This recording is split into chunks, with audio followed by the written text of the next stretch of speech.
She's really a delight, and talented, too. And always has something to say, which helps when you're... Excuse me? Oh, there she is right now. She has something to say even when she's not on. That's why she's a good guest. She starts talking before she gets on, which, of course, usually ruins the interview because she does all of it. But Suzanne Pleshette. Yes.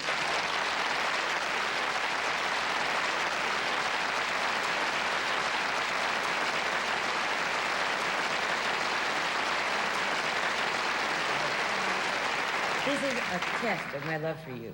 What is I went a to the test? dentist today, and Novocaine, and I feel like Planet of the Apes. Yeah, can you see? But it only hurts when I laugh, so... You're safe here, Don't be then. Is that dumb. that's what you're going to say. You were certainly safe during the monologue. Judging by the topical material, Yes, nudging. you may nudge my tooth off. We had somebody else on last week who'd been to the dentist also and came on still just where it started to wear off. And it's a strange... You see, you look fine, but you feel that you don't. No, I feel like Because- the whole nose is spread off. Can I... Is it No, you moving? look... Certainly it's moving. That's so attractive, isn't it? What did you have to have done? What, you don't Well, want to you get know, when into I that. go on a vacation, it's like a segment of medical center. I am a disaster area. I chip my tooth, and I That's right, you have developed an little allergy things. to the sun. Are you accident prone? I mean, do things seem to happen to you when you're They seem to, yes. It's like- always on vacation? Yes, I think it's because I have guilt about vacation. So all the terrible things. Or it's because I'm finally so relaxed that, you know, I chip my tooth because I'm eating things I shouldn't be eating. Well, you look like fine. a lobster bone or something. You look good. Thank I you. saw you the last time we worked together was at the Tony Awards in New You York. were terrific. I got to tell you. I didn't do anything. I walked out and did No, my you little were thing, and that was wonderful. it. You were wonderful because I had to introduce that crazy Bette Midler who started on that show. That she hasn't changed a bit. She's remarkable. Your line was wonderful about her clothes. Did another light go out? Yes. One went out last night, too. Each night one is going I out. said this last night. It's just like Dinah Shore. They turned out one of her burners. And she went in the next day, and another burner was out, and she went into a coal stove one day. That's how she knew. And this little one, night by night, another light has been going out here. Well, I'm glad I'm going back to work on the Newhart show. I hope the set is still there. Yeah, when do you start on that Everything again? but the kitchen. Tuesday. We start our new season, our third year. Great. That's I'll be remarkable. cooking again. It's such a thrill. I have cooked more on the Bob Newhart show. You do a lot of that, don't Yes. you? Because of the set, you know, the kitchen room, kitchen and little dinettes, and then you go into the kitchen a lot. Hi, sweetheart. Oh, welcome home, Bob. Kiss, kiss. Would you like something to eat or a cup of coffee? I finally told him I have cooked more on the show in the last 2 years than I have cooked in 7 years married to Tommy Gallagher. You and Tom eat out a lot, don't you? Every night. Every night? Don't you cook at all? Not anymore. Now, I used to cook. I used to be a terrific cook. But my husband has an interesting palate. I mean... Gourmet, you mean? He must have a potato with every meal because he's Irish and he has an ethnic responsibility to drink scotch and eat potatoes. Otherwise, it's So not it's a meal. it's a personal When you thing do with him. pasta and potatoes, it offends my aesthetic soul. I have a wonderful little casserole of potatoes and pasta and noodles, and because otherwise he will not eat a meal. He works his way right from the white bread, with mayonnaise, of course, to the potato, and then segues right into dessert and passes over anything else that, oh, God, let there be light. Thought I had a tumor for a moment. Is that Tommy trying to tell me something? Yes. No, it's not a thrill to cook for him because when we first got married, I had never cooked. You know, my mother can't cook. Really? As you may have gathered. I thought by all the mothers rickets. could cook. No, not. Well, my dad had the theater, so they ate out every night. That's right. Danny's Hideaway was my second kitchen. As So a you matter- never no, learned to never cook? ate home. Sunday night they'd call out for food, and my mother would somehow louse up that order. But luckily you married a guy who doesn't particularly care about it, right? Well, he would like to eat home more often, or he would like to eat at some of the true gourmet restaurants like Pink's Hot Dogs. That's his idea of a terrific. That's gourmet food, huh? Do you know that last year for his birthday, I seriously considered hiring a limousine and taking him to the toilets of Los Angeles, which is his kind of food, you know, one course at And just the junk food stuff? That's it. That's what he adores. You know, Chasen's and the bistro he tolerates for me. That's So there was fine. no real thrill about cooking because anything I produced that was extraordinary really bored him. It's interesting that you mentioned about cooking on the show because it fits in. It's a nice thing. Soap operas. You ever notice soap operas? They drink so much coffee. Oh, yeah. On soap operas, you wonder how those actors make it through the week. Because the scene is either in the living room or the kitchen. As soon as they walk in, coffee, Dora? Yes. And it's coffee for the whole series. Well, you know, poor Bob. Ginny loves parties, as you know. She'll Right. walk down the street, she'll see somebody with a warm face and say, come on back, we're having records, and I'll make something to eat. And forever people are coming back to the house.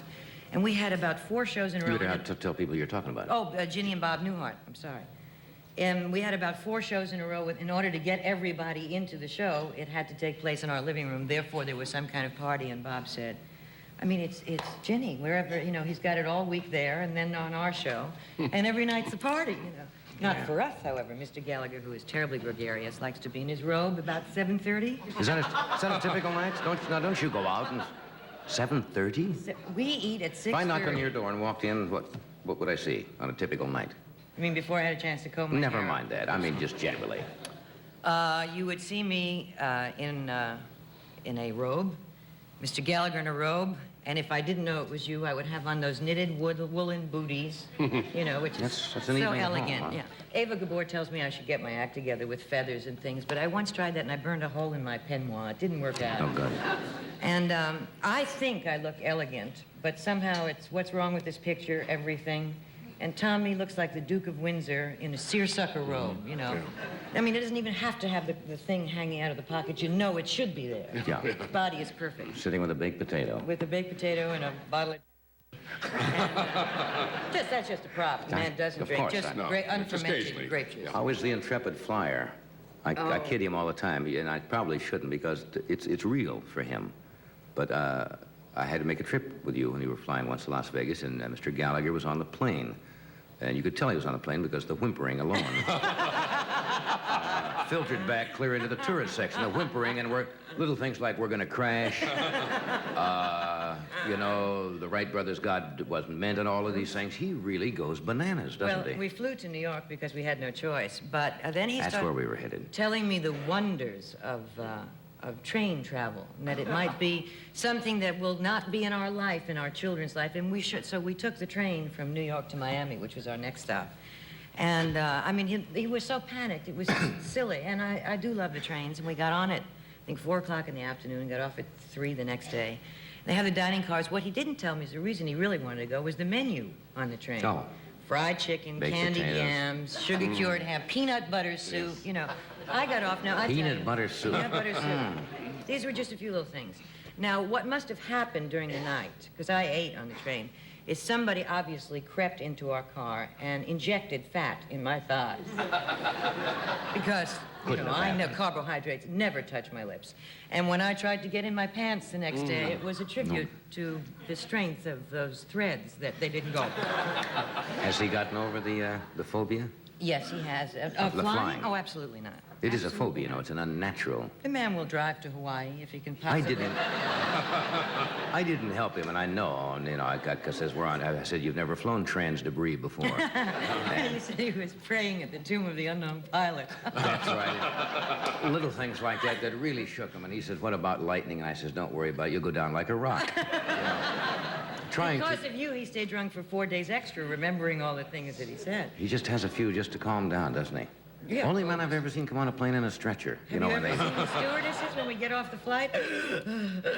Because they've been running. Well, with I the told you what to scotch. do to get him over that. Yeah. Get him up in a small plane. Really, that really Oh, works. sure, I'll get him up in a small plane. Just with one of those little two-passenger planes and fly around with a single engine. And once he sees how it works, he will be so scared. No, he won't. That really does help. The plane won't kill him, but the car. No, very well. he'll have... Let me interrupt here. We'll return. You got another poem tonight for us? Yes, I do. About flying. About flying? Good. Oh, sweet. Okay, we'll take a short Airplane. break, and we'll be right back.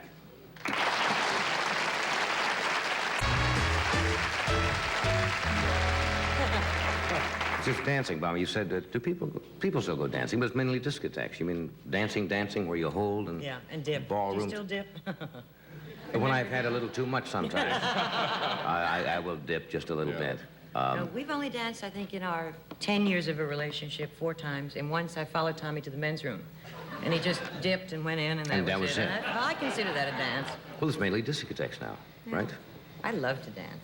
Yeah. You got a poem about flying About since we were on flying. the subject? We'll blow another sponsor for you. Oh, no, but we're not.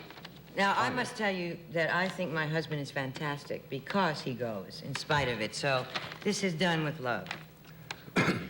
Oh, how I pity those others like I, wed to a spouse who's frightened to fly.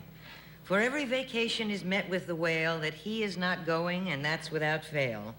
You plead and implore, citing virtues of travel, while all of his psyche you try to unravel.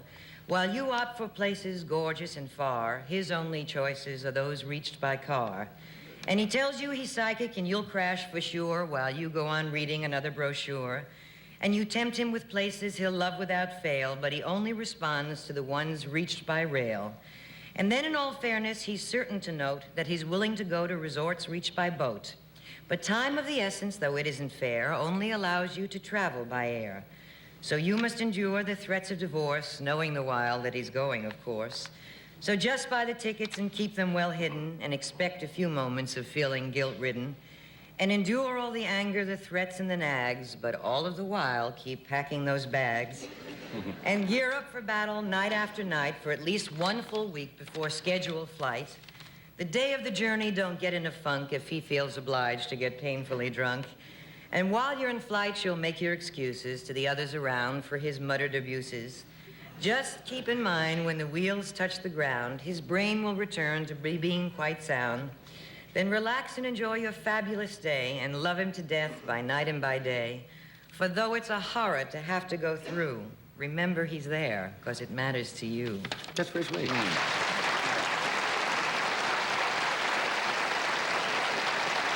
Letters to Tom. Yeah. I have quite a collection. You know, I've asked you before, did you ever bind these up in some kind of a little book? I have a book for him. Some of them are really for him that I've never That read you on wouldn't the air wanna- because, ho, ho, ho. Oh, whoopee time, right? I see. But he was very sweet, and I didn't mind taking the train, and we wound up in Miami and had a terrific time. Except the problem in Miami is that we have so many friends there now. You know, what starts out to be a rest, because when it was just our friends, the Ralports, it was terrific. We stay with them, and the boys go on the boat, and Patty and I Now you shop. have to socialize. Now it's everybody, and they cook for us, and they take care of it. So when we came back, we went to Palm Springs for 4 days relax. for a rest. Yeah. Do you have any, now, Tommy suffers from, I don't know what that phobia would be called, fear of flying. I really don't know. Chicken. No, there's a name for it. Like, you know, there's claustrophobia, and there's fear of heights, which is Acrophobia? acrophobia. I have that a little bit on I have Hollywood that, Squares. yeah. Do you have any phobias? Any No, unnatural fears of... No, not really. I don't. No, because I'm not aware of when I'm in danger half the time anyhow, so I'm Well, not look, it can just be an smart enough. unnatural fear of something, No. you know. Well, fear of snakes, which we've discussed whenever you've had the animals on the show. Probably reptilophobia or Yes, something it is. like that. Yes, it is. But I have strange ones. I have a He fear has of... this. Do you know his phobia? No, what is I it? have several of them that Tell her I... that one. I This can't one. imagine. This You're one. such a tribute to mental health. Well, not really. I have... Was it nyctophobia? Nyctophobia is Yeah. one I've talked about. That was fear of running backwards at full speed into a doorknob. Metallophobia. Metallophobia? That's a fear that coat hangers, wire coat hangers, are going to come out of the closet and I didn't get in bed with me. Don't knock it if you haven't tried. It's a strange thing, I know, but I have little weird ones like that. Good deep research, I suppose, will do that. I think the only fear I might have is that when I stand up, my dog will drop from my lap. You know, I have a Yorkshire Terrier that's... That's roverphobia. That's really... If you stand up, your dog will drop from your lap. I have a 1-pound Yorkie who's 13 years old, who That's has a only very spent 2 years on the ground and the rest of the time in my lap. And when I stand, her little nails hang onto my belt. It's an awful small dog. The oldest living Yorkie. She is the Dolores Del Rio of Yorkies because she has this philosophy that if she sleeps 23 hours a day, she will look gorgeous Is the dog forever. all right? She's fine. She has 4 teeth and she'll gum you to death. Yes. She thinks she's a German Shepherd. Does your dog do... Now, I don't mind dogs.